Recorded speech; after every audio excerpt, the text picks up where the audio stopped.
Doctor CP Thakur ji, doctor Bindeshwar Pathak ji, Shrimati Usha Kiran Khan जी,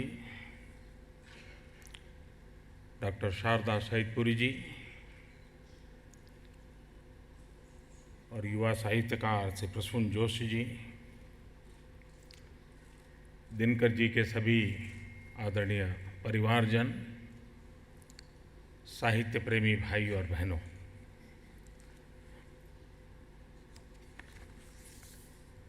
ये मेरा सौभाग्य है कि आज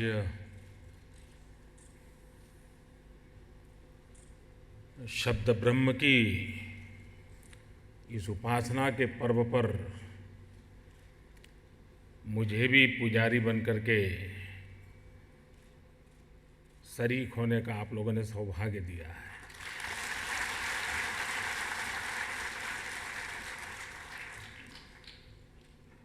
हमारे यहाँ शब्द को ब्रह्म माना गया है, शब्द के सामर्थ्य को ईश्वर की बराबरी के रूप में स्वीकार किया गया है।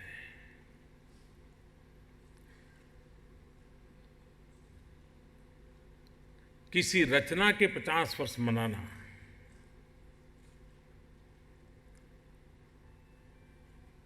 वो इसलिए नहीं मनाए जाते कि रचना को 50 साल हुए हैं।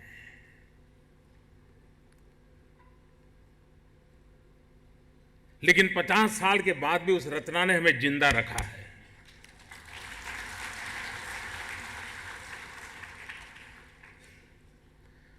पचास साल के बाद उस रचना ने हमें प्रेरणा दी है और 50 साल के बाद भी हम आने वाले युग को उसी नजरिए से देखने के लिए मजबूर होते हैं, तब जाकर के उसका सम्मान होता है।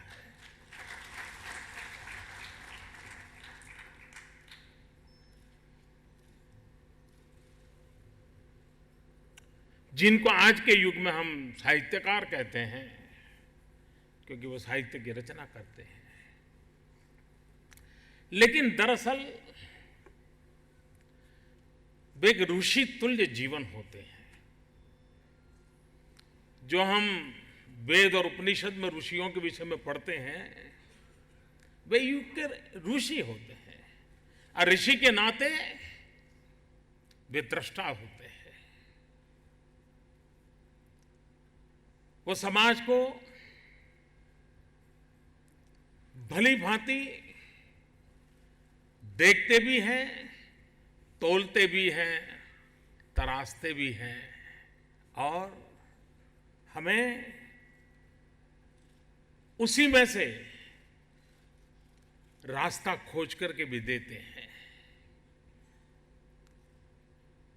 दिनकर जी का पूरा साहित्य खेत और खलिहान से निकला है, गांव और गरीब से निकला है और बहुत से साहित्यिक रचना ऐसी होती हैं जो किसी को न किसी को तो स्पर्श करती है। कभी को युवा को स्पर्श करे, कभी बड़ों को स्पर्श करे, कभी पुरुष को स्पर्श करे, कभी नारी को स्पर्श करे, कभी किसी भूभाग को, किसी घटना को स्पर्श करे। लेकिन बहुत कम ऐसी रचनाएं होती हैं जो अबाल वृद्ध सबको स्पर्श करती हो, जो कल, आज और आने वाली कल को भी स्पर्श करती है। वो न सिर्फ उसको पढ़ने वालों को स्पर्श करती हैं, लेकिन उसकी गूंज आने वाली पीढ़ियों के लिए भी स्पर्श करने का सामर्थ्य रखती है। दिनकर जी की ये सौगात हमें वो ताकत देती है।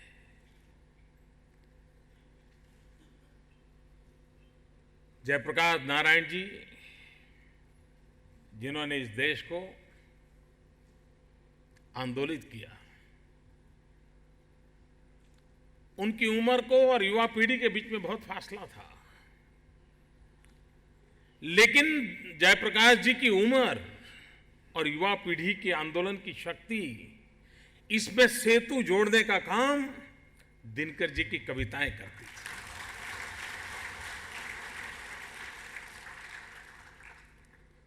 हर किसी को मालूम है, भ्रष्टाचार के खिलाफ जब लड़ाई चली तो यही तो दिनकर जी की कविता थी जो अभी प्रसून जी गा रहे थे।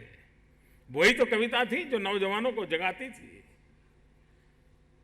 पूरे देश को उसने जगा दिया था। और उस अर्थ में वे समाज को हर बार चुप बैठने नहीं देते थे,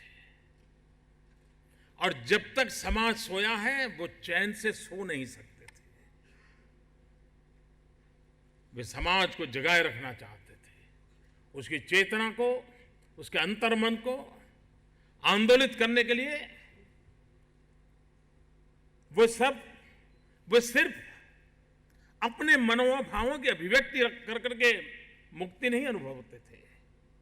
वे चाहते थे जो भीतर उनके आग है वो आग चहु और पहुंचे, और वो ये नहीं चाहते थे कि वो आग जला दें।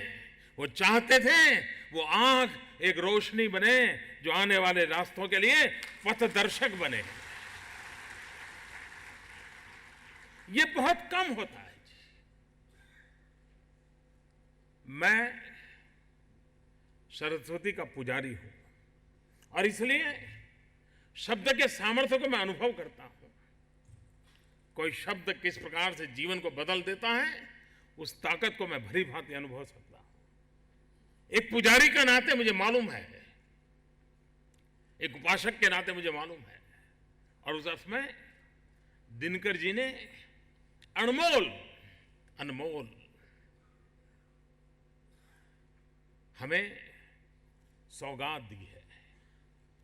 इस सौगात को आने वाले समय में हमारी नई पीढ़ी को हम कैसे पहुंचाएं। कभी कभार हम शायद इस देश में हर एक पीढ़ी के हजारों ऐसे कवि होंगे या साहित्य प्रेमी होंगे, हजारों की तादाद में होंगे, ऐसा मैं मानता हूं, जो दिनकर जी की कविताएं मुखपाठ लगातार बोल सकते होंगे, बोलते होंगे। ये छोटी बात नहीं है। जैसे कुछ लोग रामायण, महाभारत, वेद, उपनिषद, उसकी श्लोक वगैरह जिस प्रकार से मुखपाठ बोलते हैं, वैसे दिनकर जी के शब्दों के पीछे रममाण हुए हजारों लोग मिलेंगे हमें, और उनको उसी में आनंद आता है। उनको लगता है कि मैं दिनकर जी की बात पहुंचाऊं, मेरी बात लोग माने ना माने, दिनकर जी की बात दुनिया मानेगी।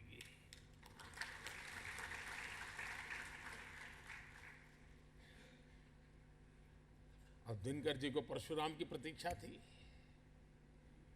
और दिनकर जी अपने तराजू से भारत के सांस्कृतिक उतार चढ़ाव को जिस प्रकार से उन्होंने शब्दबद्ध किया है, वे इसमें इतिहास भी है, उसमें सांस्कृतिक संवेदना भी है, और समय समय पर भारत ने दिखाई हुई विशालता,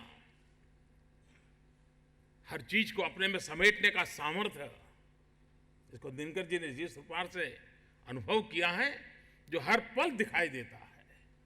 और इस प्रकार से दिनकर जी के माध्यम से भारत को समझने की खिड़की हम खोल सकते हैं। अगर हम में सामर्थ्य हो तो हम द्वार भी खोल सकते हैं, लेकिन जरा भी सामर्थ्य ना हो तो खिड़की तो जरूर खोल सकते हैं। ये काम दिनकर जी हमारे बीच करके गए हैं। दिनकर जी ने हमें कुछ कहा भी है, लेकिन शायद वो बातें भूलना अच्छा लगता है, इसलिए लोग भूल जाते हैं। एक बार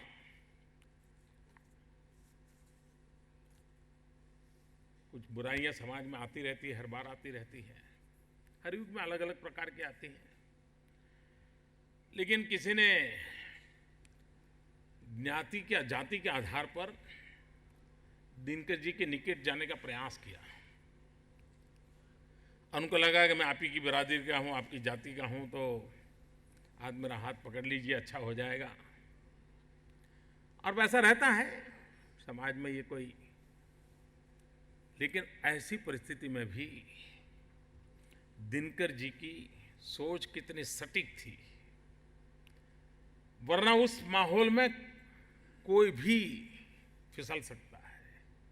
और वे तो स्वयं राज्यसभा में थे, राजनीति को पूरी तरह निकटता से देखते थे, अनुभव करते थे, लेकिन उस माहौल से अपने आप को परे रखते हुए उस व्यक्ति को उन्होंने मार्च 1961 को एक चिट्ठी लिखी थी। उस चिट्ठी में जो लिखा गया है, बिहार को सुधारने का सबसे अच्छा रास्ता यह है कि लोग जातियों को भूलकर गुणवान के आदर में एक हों।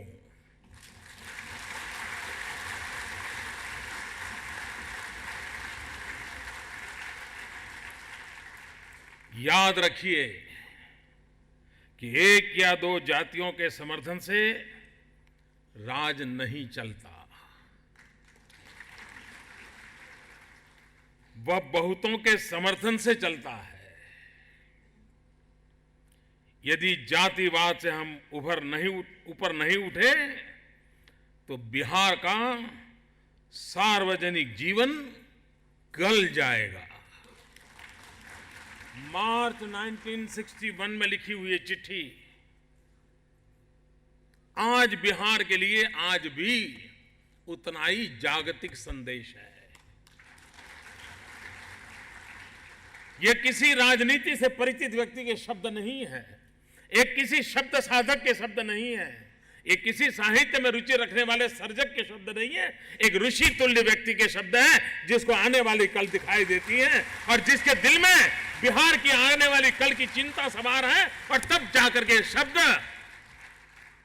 अपने ही समाज के व्यक्ति को स्पष्ट शब्दों में कहने की ताकत। बिहार को आगे ले जाना है, बिहार को आगे बढ़ाना है। और ये बात मान के चलिए, हिंदुस्तान का पूर्वी हिस्सा अगर आगे नहीं बढ़ेगा तो ये भारत माता कभी आगे नहीं बढ़ सकती। भारत का पश्चिमी छोर, वहां कितनी ही लक्ष्मी की वर्षा क्यों न होती हो, लेकिन पूरब से सरस्वती का संदेश का मेल नहीं होता तो मेरी पूरी भारत माता उजागर नहीं हो सकती। और इसलिए हमारा सपना है कि पूर्वी हिंदुस्तान कम से कम पश्चिम की बराबरी में तो आ जाए, कोई कारण नहीं पीछे रहे। अगर बिहार आगे बढ़ता है, बंगाल आगे बढ़ता है, आसाम आगे बढ़ता है, पूर्वी उत्तर प्रदेश आगे बढ़ता है, नॉर्थ ईस्ट आगे बढ़ता है, सारी दुनिया देखती रह जाएगी हिंदुस्तान की तरह आगे बढ़ गया।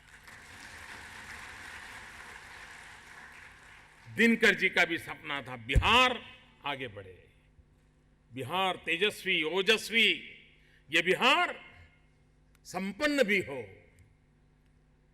बिहार को तेज और ओज उछे किसी से किराए पर लेने की जरूरत नहीं, उसके पास है।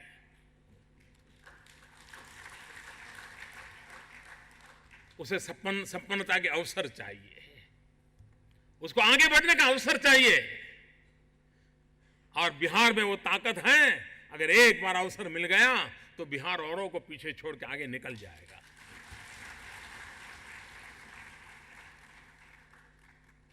हम दिनकर जी के इन सपनों को पूरा करने के लिए प्रतिबद्ध है। और उनकी साहित्य रचना की 50 साल की यात्रा आज भी हमें कुछ करने की प्रेरणा देती है, सिर्फ गीत गुनगुनाने की नहीं, हमें कुछ कर दिखलाने की प्रेरणा देती है। और इसलिए आज दिनकर जी के स्मरण करते हुए, उनकी साहित्य रचना का स्मरण करते हुए इस सभागृह में हम फिर से एक बार अपने आप को संकल्पबद्ध करने का अवसर के रूप में उसे देखें और उस संकल्प की पूर्ति के लिए दिनकर जी के आशीर्वाद हम सब पर बने रहें और बिहार के सपनों को पूरा करने के लिए सामर्थ्य के साथ हम आगे बढ़े। इसी एक अपेक्षा के साथ आप सबके बीच आने का मुझे अवसर मिला, परिवारजनों को प्रणाम करने का अवसर मिला। मैं अपने आप को बहुत बड़ा सौभाग्य मानता हूं। बहुत बहुत धन्यवाद।